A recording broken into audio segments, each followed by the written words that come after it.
আসসালামু আলাইকুম বন্ধুরা, আশা করছি আপনারা সকলেই ভালো আছেন আর আল্লাহ অসীম রহমতে আমরাও খুব ভালো আছি। তো আজ আমি আপনাদের সঙ্গে শেয়ার করব ফেলে দেওয়া চা পাতি দিয়ে ত্বক উজ্জ্বল ও ফর্সা করবে কিভাবে।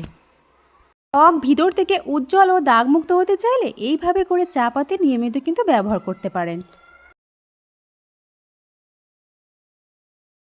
এটি ব্যবহারে আপনাদের ত্বক ভিতরে কালো দাগ দূর করে ত্বককে কিন্তু ভিতর থেকে কিন্তু উজ্জ্বল করে ফেলবে। পাশাপাশি চোখের উপরে যে নিচে কালো দাগও দূর করবে এবং ফোলাভাবও দূর করবে।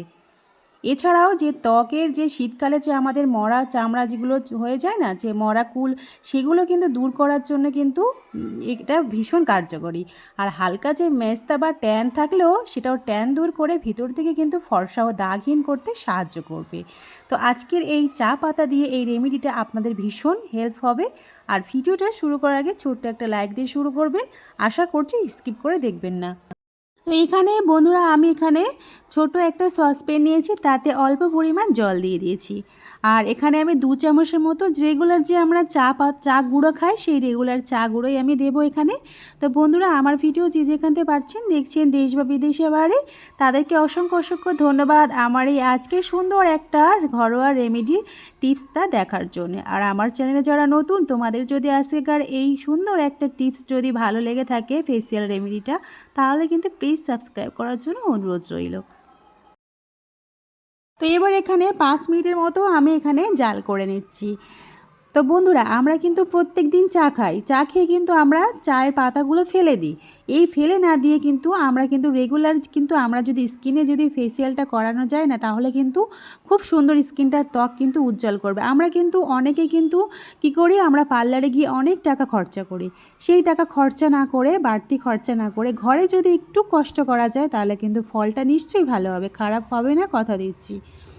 আর ভালোভাবে ফুটিয়ে নিচ্ছি বন্ধুরা। আর যে লিকারটা আছে ওটাকে আমি দুধ দিয়ে বানিয়ে খেয়ে নেব।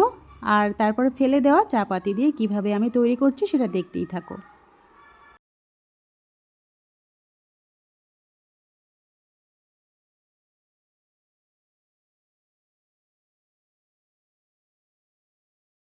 এবার আমি ভালোভাবে ছেঁকে নিচ্ছি।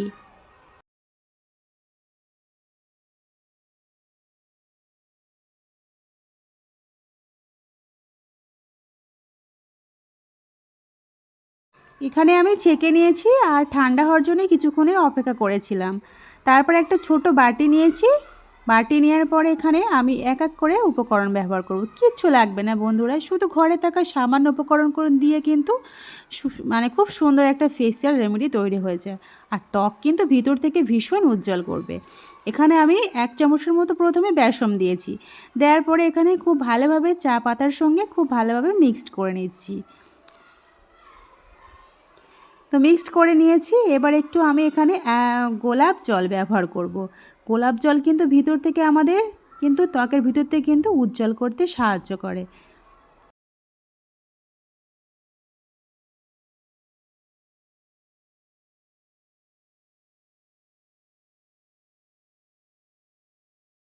এখানে আমি অল্প করেই গোলাপ জল ব্যবহার করছি। আর একটু কিন্তু পাতলা হয়ে গেছে বলে আমি আরও কিছুটা বেসমের গুঁড়া ব্যবহার করছি। এইভাবে আপনারা এই 3টে উপকরণ দিয়ে কিন্তু ফেসিয়াল করতে পারেন ঘরেতে। প্রত্যেক দিন যদি সময় না থাকে, তাহলে সপ্তাহে 3 বার কি 2 থেকে 3 বার করলেই কিন্তু এর কিন্তু ফলাফলটা ভালোই পাবে। তো খুব ভালোভাবে মিক্স করে নিচ্ছি। আর মুখেতে কিন্তু 10 থেকে 15 মিনিটের মতো রেখে দেওয়ার পরে তারপর নর্মাল জল দিয়ে ভালোভাবে ধুয়ে নিলেই কিন্তু ত্বক কিন্তু খুব উজ্জ্বল করবে ভিতর থেকে বন্ধুরা। তো আমি আপনাদের হাতে দিয়ে দেখাচ্ছি অল্প কিছুটা পরিমাণ, আর বাকিটা আমি মুখে লাগাবো, সেটা আর দেখানো হবে না। হাতে লাগিয়ে আমি 10 মিনিটের জন্য রেখে দেব। 10 মিনিট পর আমি ফিরে আপনাদের রেজাল্টটা দেখাচ্ছি। কত সুন্দর ত্বক কিন্তু চকচক করবে। এটা কিন্তু সত্যি বলছি, নিয়মিত কিন্তু ব্যবহার করলে কিন্তু ত্বক কিন্তু ভিতর থেকে একদম চকচক করবে। আর কালো দাগ কিন্তু দূর করে ত্বককে কিন্তু ভীষণ উজ্জ্বল করবে। এইভাবে হাতে লাগিয়ে নিয়েছি। নেওয়ার পরে আমি 10 মিনিটের জন্য রেস্টে রেখে দিচ্ছি।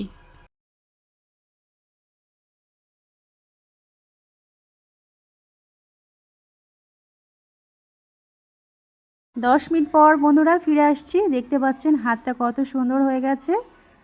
একদম স্কিনটা একদম চকচক করছে। তো বন্ধুরা, আজকে আমার ঘরোয়া রেমেডিটা কেমন লাগলো চা পাতি না ফেলে দিয়ে, এই রেমেডিটা কেমন লাগলো কমেন্টে কিন্তু জানাতে ভুলবেন না। আর বাকিটা আমি মুখে লাগিয়ে নেব। তো লাইক করবেন, প্রয়োজনে শেয়ার করবেন বন্ধুদের কাছে। আজকে এই পর্যন্ত। খুদা হাফেজ।